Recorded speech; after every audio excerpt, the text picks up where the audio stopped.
You're back, guys, and this is me when I'm really excited. I'm really excited. Um, what we have here is a pretty solid deer trail. Goes up through there through a hedgerow. This is a really thick hedgerow. It's got a lot of dead ash in it. Not safe to climb a tree stand, so not a lot of guys hunt around down in this area. Show you how I like to hunt it.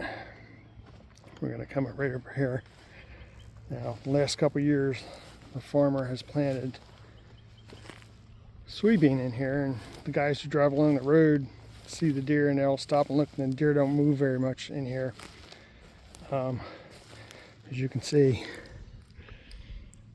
this year he's got planted corn. So back here where I like to hunt, the road hunters won't be able to see what I'm doing. I like to come up in here, and since most of the trees are too small or dead, right back in there I got a nice natural ground blind. I just bring a pack seat and I sit right there. I get back in here, I sit and it's nice and shaded, and I can see out there. And you say, Brian, well, there's corn there. They're going to get right into the corn, and you're never going to get a shot. Well, I've been hunting here for well over 45 years. And this part of the field right here has a little swale in it. If we get rain and drought and rain and drought and consistently like we do every year, the corn isn't going to get very tall here. And what happens is the deer come out of that trail 10 yards away, 10 or 12 yards away. And when they come out, they get into the shorter corn, and they feel comfortable in there because they can see pretty well.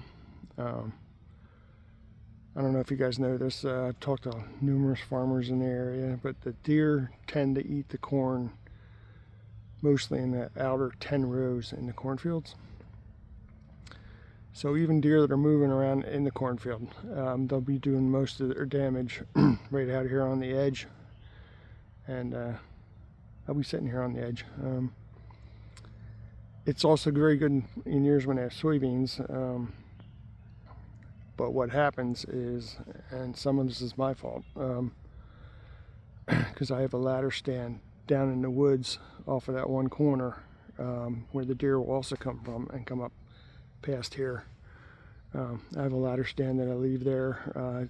It's never ever been a problem, but last year somebody new started hunting here, and they found that ladder stand and hunted it regularly over and over and over. And you've heard me talk about the law of diminishing returns. If you hunt a spot too much, you leave a lot of scent in the area, the deer start avoiding it, and your odds of getting a deer there diminish. That's diminishing returns. Last year, after all the crops came off the field and I tried to get on there and hunt my stand, I found cigarette butts where the guy had been sitting there in my stand. I hunted it twice through the late season, never saw a deer. What happens is the deer find other ways to get out here to the feed. Some guys insist that the deer go nocturnal, and they just won't move until dark. Some of that's true, but those deer started moving around that deer stand and weren't coming by there anymore at all because the guy was there too frequently. So my plan today was to pull that deer stand out of there, but since there's going to be corn this year, I'm going to leave it go.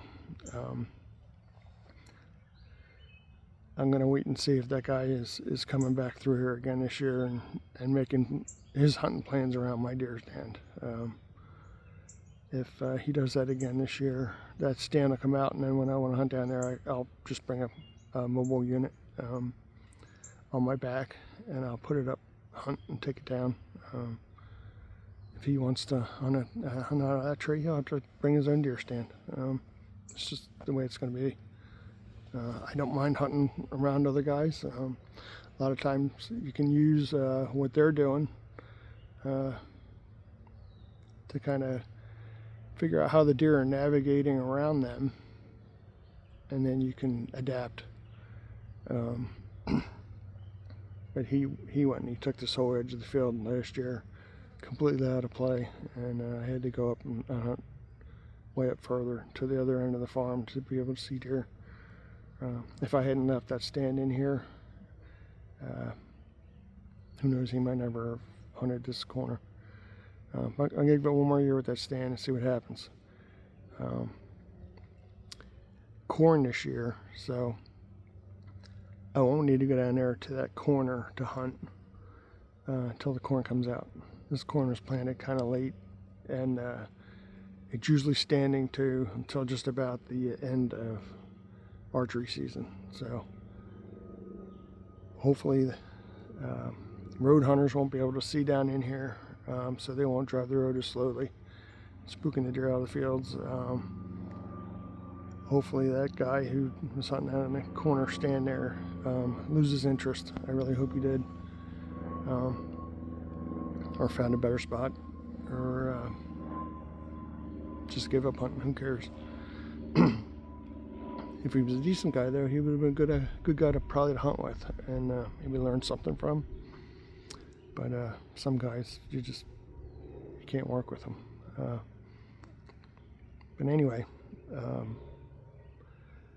I'm going to use ground blinds like this one a lot more this year. So it'll be a learning curve for me. I do hunt out of ground blinds quite a bit, but I'm going to hunt out of them a lot more this year, and hopefully if you stick around through the hunting season, we can do a little bit of learning together. But I plan on hunting here 2 or 3 times throughout the season. The trail I'm watching, when there's corn, is very good during the rut. I've had cameras here that I soaked through the season that through the end of October and beginning of November, the deer just parade through there. So this ground blind is in a good spot. I got a ground blind back in the hedgerow further, watching the actual trail where it crosses the through the cornfields. Standing corn like this, deer will move all day long. They'll move from one cornfield to the next through the hedgerows. So you don't need to go all the way down the hedgerow and hunt in the woods to get a deer when there's corn up in here. When there's soybeans, some deer will bed along the edge of these hedgerows, but the vast majority of them will be down in the woods and then coming up and late in the afternoons to feed. And very difficult to hunt in the morning here when there's soybeans, because the deer and the beans, and you try to walk in the morning, you just spook them out of the field. Corn makes it a entirely different situation. If you're very quiet, you can move along these hedgerows here, and in the morning you'll be able to see deer that are crossing from field to field across these hedgerows. So it makes it a really interesting hunt. Anyway, hopefully you got something out of that. Like and subscribe, invite your friends. Very hot today. I think it's time to get a nice tea. I'll be back again with another video shortly. Till then, have a great weekend, guys.